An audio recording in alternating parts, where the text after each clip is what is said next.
Assalamualaikum warahmatullahi wabarakatuh. Alhamdulillahi mil'as samawati wa mil'al ardi wa mil'a ma sya'a min syai'im ba'du. Allahumma salli wa sallim ala sayyidina Muhammadin wa ala alihi salata ahli samawati wal ardi alaihi wajiz ya rabbi lutfakal khafiyya fi amrina birahmatika ya arhamar rahimin, amma ba'du.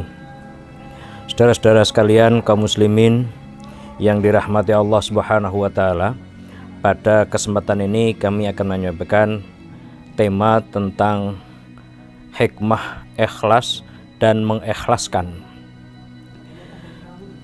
Hadirin kaum muslimin yang dirahmati Allah, apa itu ikhlas? Ikhlas kalau secara bahasa artinya bersih, murni, jernih, dan sebangsanya. Kemudian kalau secara istilah, sidqul abdi fi tawajjuhihi ilallahi i'tiqadan wa amalan. Jadi membenarkan hamba atau hanya tertuju kepada Allah Subhanahu wa taala baik secara akidah maupun amaliyah. Nah, ikhlas itu demikian penting di dalam hidup kita, karena kejadian manusia sendiri itu kita tidak bisa ngenyang dalam bahasa Jawanya. Itu artinya bahwa kita hidup tahu-tahu. Jadi tahu-tahu kita dihidupkan oleh Allah, tahu-tahu bisa berjalan Allah, bisa berjalan, tahu-tahu bisa belajar, bisa ini, bisa itu. Itu semua adalah anugerah dan kenikmatan Allah Subhanahu wa taala. Nah, kita berbuat ikhlas itu agar batin kita menjadi tenang. Agar batin kita menjadi tenang. Kemudian kita berbuat ikhlas agar kita memiliki kekuatan spiritual. Kemudian juga kita berbuat ikhlas agar istiqomah di dalam beramal. Dan kemudian bahkan kita dengan berbuat ikhlas, maka amalan yang sesungguhnya boleh atau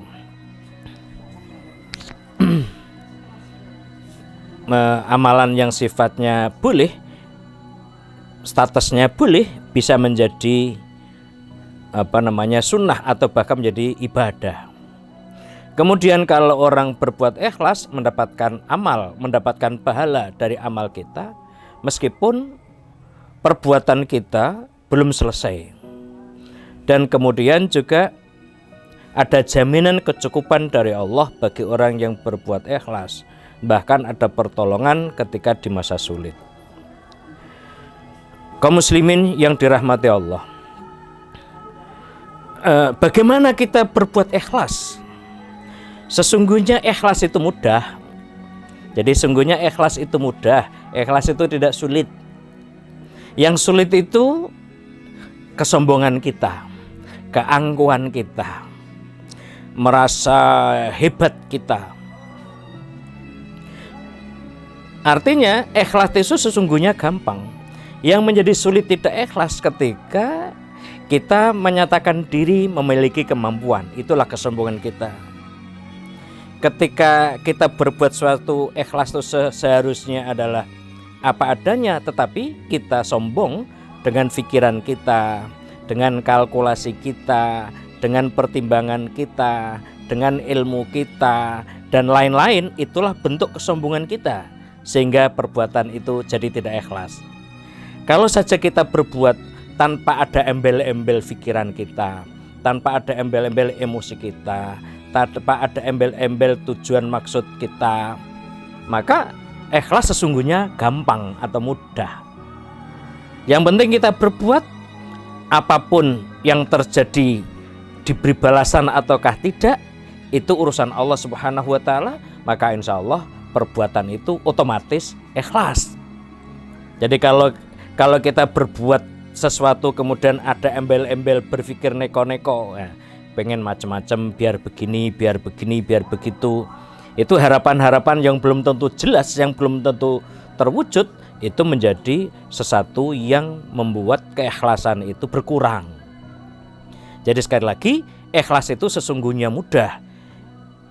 Jadinya tidak ikhlas itu karena embel-embel, dan itu embel-embel karena kesombongan kita merasa mampu, kita punya pikiran, kita punya perasaan, kemudian kita punya harapan yang macam-macam, itulah yang kemudian menjadi tidak ikhlas. Nah, kemudian bagaimana kita berbuat ikhlas? Maka tentu yang pertama adalah memperkuat niat kita di dalam hati. Karena yang namanya niat itu ada di dalam hati. Bahkan segala hal itu sangat tergantung pada niat. Innamal a'malu binniyat wa innamal likulli imri'in ma nawa. Jadi segala perbuatan itu sangat tergantung kepada niat. Jadi perbuatan mendapatkan pahala atau tidak sangat tergantung niat kita karena Allah Subhanahu wa taala atau karena apa. Bila niat kita tergantung pada sesuatu, maka sesuatu itu pun yang menjadi balasannya. Itu pun kalau dikabulkan oleh Allah. Jadi kuatkan niat di dalam hati. Yang kedua, supaya kita bisa ikhlas, maka harus memiliki sikap optimis atau positive thinking. Sebagaimana di dalam hadis qudsi bahkan keras itu, man lam yardo biqodoi walam yasbir ala balai walam yashkur na'mai fal yakhruj min ardi wasamai wal yatlub robban siwai. Ayo kita camkan ini. Artinya barang siapa yang tidak ridho, walam malam yardo biqodoi, barang siapa yang tidak terima dengan keputusanku, ketetapanku, takdirku, walam yasbir ala balai, dan tidak sabar atas ujianku, walam yaskur na'mai, dan tidak mensyukuri nikmatku, kata Allah, fal yakhruj min ardi wasamai, hendaklah dia keluar dari bumiku dan langitku.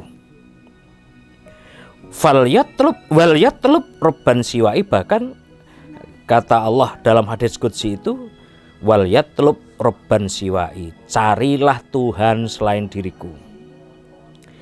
Ya, bagaimana kita tidak bisa berbuat ikhlas wong kita menempati bumi yang diciptakan Allah, di bawah langit yang diciptakan Allah, potensi hidup kita semua diberikan Allah pada kita, kok masih tidak ikhlas karena Allah Subhanahu wa taala? Aneh gitu lah. Jadi kalau orang tidak ikhlas sesungguhnya aneh bagi kita, tidak rasional. Wong kita hidup diberi fasilitas semuanya, potensi diberi, fasilitas hidup diberi, proses sel peredaran darah kita, proses sel berpikir kita, kemudian jalur aliran darah kita, bahkan semua fasilitas hidup yang ada yang kita butuhkan untuk hidup dan kehidupan kita itu disiapkan oleh Allah Subhanahu wa taala, masih bisa tidak ikhlas, itu aneh gitu loh. Jadi artinya kita hidup itu seharusnya memang seharusnya harus ikhlas karena Allah Subhanahu wa taala. Yang kita pakai untuk berbuat, kita pakai berpikir, kita pakai merasakan, kita pakai untuk melamunkan atau mengimajinasi semua dari Allah. Tapi kenapa kemudian kita tidak berbuat karena Allah Subhanahu wa taala? Oleh karena itu keras Allah dalam hadis qudsi itu, kalau tidak bisa ikhlas itu, maka carilah Tuhan selain diriku, keluarlah dari bumiku, keluarlah dari langitku. Kalau sudah begitu, keluarlah dari bumiku, keluarlah dari langitku. Arep ning ndi? Coba mau kemana kita?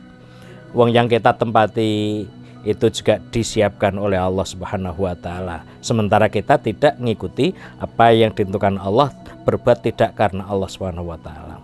Kemudian yang ketiga, agar bisa berbuat ikhlas kita perlu bergaul dengan orang-orang yang baik. Karena memang ya sebenarnya ini ada khilaf ya. Jadi ada yang menyarankan ulama itu supaya bergaul dengan orang yang baik, supaya tidak kena getah keburukan. Tapi di lain pihak, kalau orang buruk tidak kita dekati, terus siapa lagi yang akan membuat baik mereka? Maka sangat tergantung bergaul dengan orang baik atau tidak bergaul, atau bergaul dengan orang yang buruk, tergantung pada nawaitu kita, bagaimana di dalam posisi kita. Kalau kita memang bergaul dengan orang baik, kalau Mbah Soleh Darat itu mengumpamakan kita dekat di toko minyak, kemudian sekalipun kita tidak megang minyaknya, kita ikut mendapatkan bau wangi. Tetapi kalau kita bergaul dengan orang buruk, diumpamakan oleh Mbah Soleh Darat itu seperti orang yang ada di sekitar pandai besi. Maka pandai besi itu dengan apinya, maka cipratan api itu akan mengenai kita. Tetapi bagi kita yang memiliki kapasitas untuk mengingatkan, yang punya mental yang kuat, maka perlu juga untuk menyampaikan pada orang atau berkumpul dengan orang yang sekalipun buruk supaya bisa memperbaiki mereka menjadi baik. Kemudian selanjutnya adalah ambil hikmah dari setiap kejadian. Jadi segala kejadian pasti ada hikmahnya. Segala hal yang kita hadapi pasti ada hikmahnya. Kemudian termasuk bagaimana kita mengelola stres, mengelola masalah, mengelola konflik dalam diri kita. Sebenarnya di dalam beberapa kitab banyak, kemudian di Indonesia yang jadi lagu kita Tombo Ati Limo Wernane, itu sesungguhnya dalam rangka juga membuat kita bisa mengambil hikmah, bisa bergaul dengan orang baik, dan bisa mengelola stres. Tombo ati iku limo ing wernane, maca Quran angen-angen sak manane. Baca Quran mengikirkan apa artinya. Terus kaping pindho dikir wengi ingkang suwe, dikir malam yang lama. Wong kang soleh kumpulono, orang yang soleh supaya dikumpuli. Kemudian sholat bengi lakonono, sholat malam jalanilah. Kemudian yang terakhir adalah weteng ira kudu luwe, artinya kita perlu berpuasa di dalam menghadapi berbagai masalah. Itu semua dalam rangka kita semua kembalikan kepada Allah, yaitu yang namanya ikhlas. Misalnya tadi baca Quran dan angan-angan maknanya itu tidak lain karena kalam Allah yang kita baca. Berarti sama dengan kita mengembalikan satu kepada Allah Subhanahu wa taala, minta petunjuk, mengambil pedoman dari Al-Qur'an sebagai syifa, sebagai tadzkirah, sebagai mauidhah, supaya kita bisa menjadi tenang, supaya menjadi benar di dalam kehidupan kita. Yang selanjutnya adalah taqarrub kepada Allah. Taruh kepada Allah itu juga merupakan cara untuk ikhlas kepada Allah. Misalnya tatma'innu qulubum bidzikrillah, ala bidzikrillah tatma'innul qulub. Lihat ma'inna qulubum bidzikrillah, ala bidzikrillah tatma'innul qulub, misalnya itu. Jadi ala bidzikrillah tatma'innul qulub, dzikir kepada Allah sebagai bentuk taqarrub itu adalah bisa menenangkan hati. Kemudian yakin yang sudah datang, yakin bahwa yang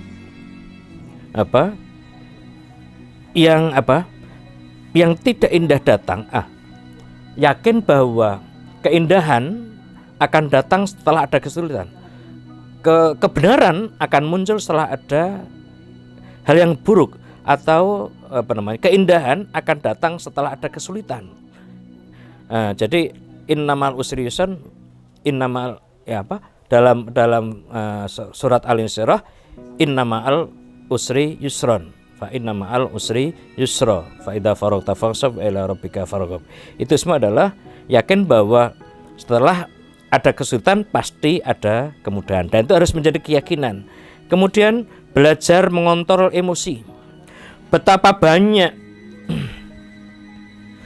betapa banyak hadis Nabi Muhammad SAW tentang ajaran agar kita bisa menahan emosi, sampai hadis Nabi diulangi 3 kali, faradada miraron la taghdab, jangan engkau marah, jangan engkau marah, jangan engkau marah. Faradada miraron diulang-ulang sampai 3 kali itu.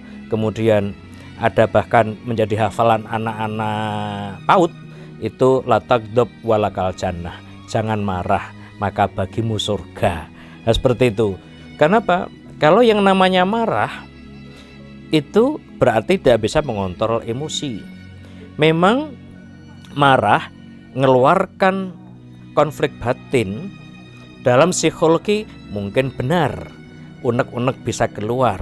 Tetapi di balik itu, kalau orang-orang marah dikeluarkan marahnya, berarti tidak bisa mengendalikan dirinya, berarti tidak bisa mendidik dirinya. Itu kelemahannya. Oleh karena itu, kalau toh kita marah, maka harus kita tahan supaya tidak jadi marah. Kalau tidak jadi marah, berarti bisa mengontrol diri kita. Yang kemudian selanjutnya, belajar memaafkan orang lain. Wal afina 'anin nas, wallahu yuhibbul muhsinin. Itu maka ini belajar memaafkan itu adalah upaya supaya kita bisa ikhlas. Yang selanjutnya adalah harus kita yakin bahwa setiap perbuatan pasti dibalas oleh Allah Subhanahu wa Ta'ala. Berbuat baik dibalas baik, dibalas buruk diancam al-wa'du wal wa'id. Ada ada ganjaran, ada pahala, dan juga ada siksa. Kemudian selanjutnya, kalau sudah ikhlas begitu dan bagaimana berbuat ikhlas, bagaimana kemudian mengikhlaskan? Nah, mengikhlaskan itu berarti menyerahkan sesuatu yang mungkin tidak ada di tempat kita lagi karena Allah Subhanahu wa Ta'ala. Yang pertama adalah bahwa yang hilang itu sesungguhnya bukan rezeki kita. Itu harus kita yakini bahwa yang hilang itu memang bukan rezeki kita. Mengapa direpotkan? Kalau memang itu rezeki kita, ya tidak akan kemana. Bahasa orang Jawa kan, kalau memang rezeki tidak akan kemana-mana. Tapi kalau bukan rezekinya, meskipun sudah kita pegang, ya bisa hilang saja. Maka oleh karena itu, yang hilang itu harus kita yakini bukan rezeki kita. Allah sudah mengatur, sudah mentakdirkan rezeki demikian, rezeki kita demikian ukurannya, banyaknya, kemudian sampai kepada kapasitas dan sebagainya. Kalau memang hilang, itulah berarti bukan rezeki kita. Itu cara mengikhlaskan. Kemudian cara mengikhlaskan yang kedua, yakin bahwa Allah pasti mengganti. Allah pasti mengganti. Jadi kalau hal sesuatu yang hilang, harus diyakini bahwa Allah pasti mengganti. Berarti kalau mengganti mesti akan memiliki nilai tambah, nilai kebaikan. Yang ketiga, harus yakin bahwa yang hilang itu supaya kita bisa ikhlas itu adalah merupakan cobaan Allah Subhanahu wa Ta'ala dalam rangka supaya manusia bisa meningkat imannya. Supaya meningkat imannya. Sebagaimana firman Allah, ahasiban nasu ayatsraku ayaqulu amanna wa hum la yuftanun. Apakah manusia mengira dibiarkan begitu saja mengatakan kami beriman tanpa dicoba? Itu tidak. Bahwa Allah memberi cobaan itu tidak lain adalah untuk meningkatkan derajat martabat kita. Jadi dengan hilang itu justru menjadi titik untuk meningkatkan derajat kita supaya lulus ujiannya, kemudian setelah lulus kemudian bisa meningkat. Tapi kalau tidak ada ujian, tidak ada yang hilang dari rezeki, kemudian kita tidak ikhlas, tidak menerima sebagai cobaan, maka justru akan membuat stres diri kita. Yang selanjutnya keempat, supaya bisa mengikhlaskan sesuatu, melihat orang lain yang mungkin hilangnya itu lebih banyak dari kita. Kalau kita misalnya kehilangan uang 1.000, orang lain kehilangan 1 juta. Kalau kita kehilangan harta misalnya sekitar 1 juta, sementara orang lain bisa 10 juta dan sebagainya. Itu harus dimana begitu. Maka dalam dunia ekonomi memang harus melihat orang yang ekonominya di bawah kita supaya tenang. Dan kalau dalam hal yang hilang, kita harus melihat orang yang rugiannya lebih besar daripada kita. Kemudian jangan berpikir dan berharap sesuatu yang hilang itu akan kembali. Tidak usah berharap, mintalah kepada Allah. Nanti bisa stres mencari cara, kemudian caranya tidak kembali. Kemudian juga cari hikmah yang hilang. Kemudian bahkan harus kita sadari bahwa yang hilang, misalnya yang hilang dari kita, maka mengikhlaskannya bahwa itu sebagai ujian, dan ujian itu menjadi sebab gugurnya dosa kita. Berarti ada sesuatu yang hilang, maka kemudian kita terima sebagai ujian, maka justru dosa-dosa kita akan digugurkan, akan dihilangkan oleh Allah Subhanahu wa taala. Nah, karena itu yang terakhir adalah Imam Syafi'i, naibu zamanana wal aibu fina wa mali zamanina aibun siwana. Kita sering menyalahkan suatu zaman kita, padahal kesalahan atau aib sesungguhnya ada dalam diri kita. Wa mali zamanina aibun siwana, tidaklah zaman itu buruk kecuali yang buruk itu sungguhnya diri kita. Inilah ikhlas. Maka dengan begitu kita harus introspeksi posisi kita sebagai hamba, sebagai makhluk Allah Subhanahu wa taala, untuk menerima segala hal dengan kita kembalikan pada Allah, baik itu statusnya maupun pengembannya. Mudah-mudahan bermanfaat. Wa'alafu minkum wallahul muwaffiq ila aqwamit thoriq. Assalamualaikum warahmatullahi wabarakatuh.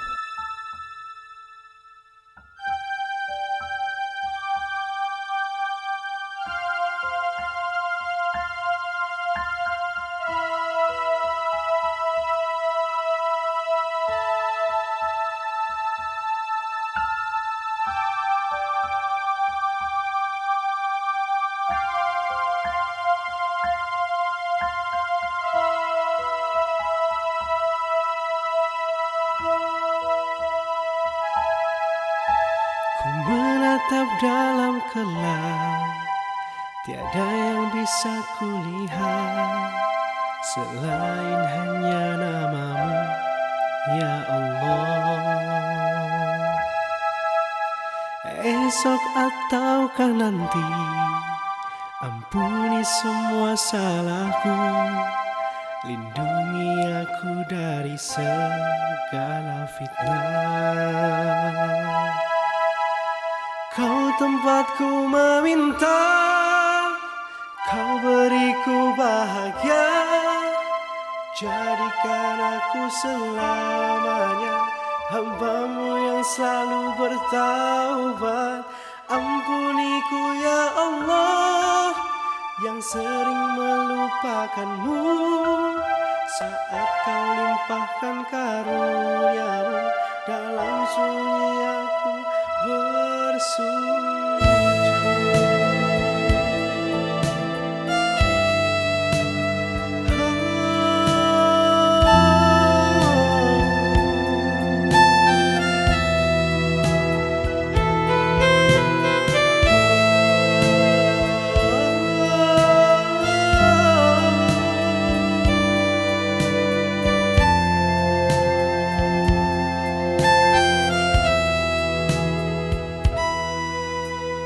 Esok ataukah nanti, ampuni semua salahku, lindungi aku dari segala fitnah. Kau tempatku meminta, kau beriku bahagia, jadikan aku selamanya hamba-Mu yang selalu bertaubat.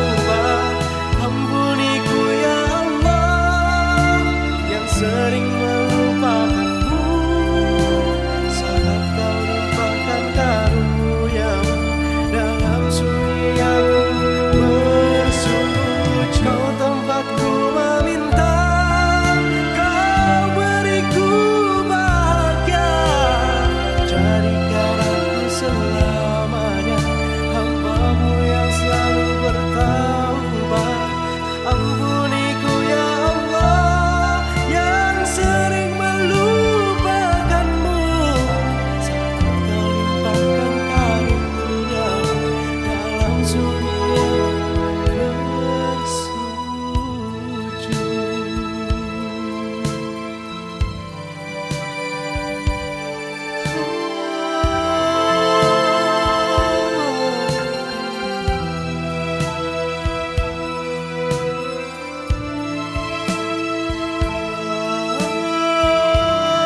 besok ataukah nanti, ampuni semua salahku, lindungi aku dari segala fitnah.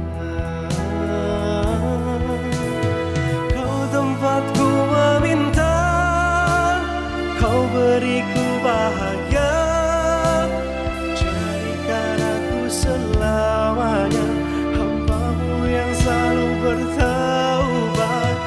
Ampuniku ya Allah yang sering melupakan-Mu, saat Kau limpahkan karunia-Mu, dalam sunyi aku bersujud. Kau tempatku meminta, Kau beriku bahagia, jadikan aku selamanya hamba-Mu yang selalu bertaubat. Ampuniku ya Allah yang sering melupakan-Mu, saat Kau limpahkan karunia-Mu, dalam sunyi aku bersujud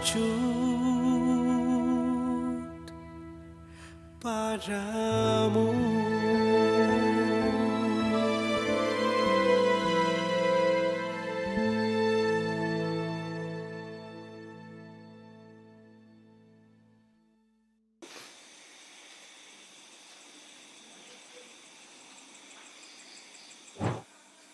Sekarang aku paham makna keikhlasan.